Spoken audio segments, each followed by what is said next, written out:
नमस्कार दोस्तों, आज की हमारी कहानी है बुद्धि का घड़ा। अकबर और बीरबल की एक और ज्ञानवर्धक कहानी, जिसमें बीरबल अपने तेज दिमाग, अद्भुत सोच का परिचय देते हुए एक बार फिर से बादशाह अकबर को आश्चर्य में डाल देते हैं। बीरबल बुद्धि के धनी तो थे ही, जिनका बादशाह अकबर ने भी हमेशा सही इस्तेमाल किया, और बीरबल ने भी अपनी अद्भुत प्रतिभा का इस्तेमाल हमेशा बादशाह अकबर को सही फैसले लेने में उनकी मदद की। और समय समय पर बीरबल ने बादशाह अकबर को उन्हें उनकी गलतियों का एहसास भी करवाया। तो दोस्तों, चलिए शुरू करते हैं आज की इस कहानी को, जिसमें बीरबल ने फिर से एक बार अपनी अद्भुत प्रतिभा का परिचय दिया। हुआ यूं कि एक बार किसी बात पर अकबर बीरबल से नाराज हो गए और उन्होंने बीरबल को राज्य छोड़कर कहीं दूर चले जाने का आदेश दे दिया। बीरबल ने अकबर के आदेश का पालन किया और राज्य छोड़कर चले गए।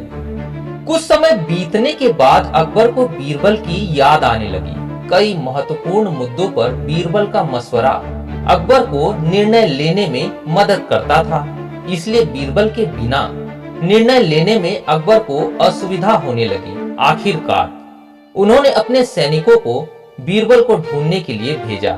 सैनिकों ने कई गांवों में बीरबल को ढूंढने का प्रयास किया, लेकिन बीरबल नहीं मिले। कई जगहों पर पूछताछ करने के बाद भी बीरबल का पता ठिकाना नहीं मिल सका और अकबर के पास सैनिक बेरंग लौट आए। अकबर किसी भी सूरत में बीरबल को वापस लाना चाहते थे। इसके लिए उन्होंने एक युक्ति सोची। सैनिकों के माध्यम से उन्होंने अपने राज्य के सभी गांव के मुखियाओं को संदेश भिजवाया। संदेश कुछ इस प्रकार का था: 1 महीने के भीतर एक घड़े में बुद्धि भरकर उस घड़े के साथ दरबार में उपस्थित हो। ऐसा न कर पाने की स्थिति में बुद्धि की जगह पर घड़े में हीरे जवाहरात भरकर देना होगा।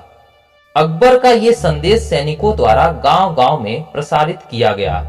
एक गांव में बीरबल भेष बदलकर एक किसान के खेत पर काम किया करते थे। जब उस गांव के मुखिया को अकबर का ये संदेश मिला तो वो चिंतित हो उठा। उसने गांव के सभी लोगों की सभा बुलाई। बीरबल भी उस सभा में उपस्थित हुआ। गांव के मुखिया ने अकबर का संदेश गांव वालों को सुनाया तो सभी गांव वाले सोच में पड़ गए। तब बीरबल ने मुखिया से आग्रह किया, महाशय, आप मुझे एक घड़ा दे दें, मैं उसे इस महीने के अंत तक उसे बुद्धि से भर दूंगा। मुखिया के पास कोई और चारा नहीं था।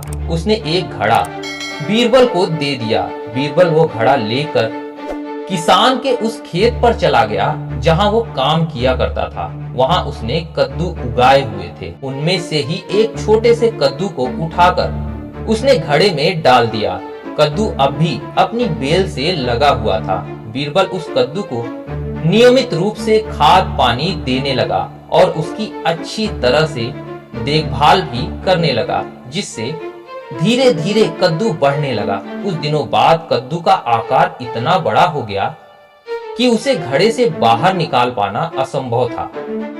कुछ और दिन बीतने के बाद जब कद्दू का आकार घड़े के आकार जितना बड़ा हो गया, तब बीरबल ने उसे उसकी बेल से काटकर अलग कर दिया।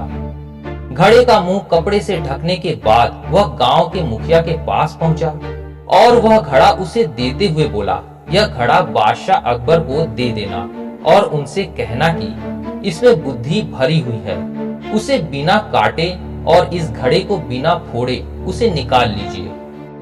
मुखिया बादशाह अकबर के दरबार में पहुंचा और उसने अकबर को घड़ा सौंपते हुए वैसा ही कहा जैसा बीरबल ने उसे कहने के लिए कहा था। अकबर ने जब घड़े के ऊपर से कपड़ा हटाया और उसमें झांक कर देखा तो उसमें उन्हें कद्दू दिखाई दिया। वे समझ गए कि इतनी दूर की सोच सिर्फ बीरबल की ही हो सकती है। पूछने पर मुखिया ने बताया कि यह उसके गांव के एक किसान के खेत में काम करने वाले व्यक्ति ने किया है।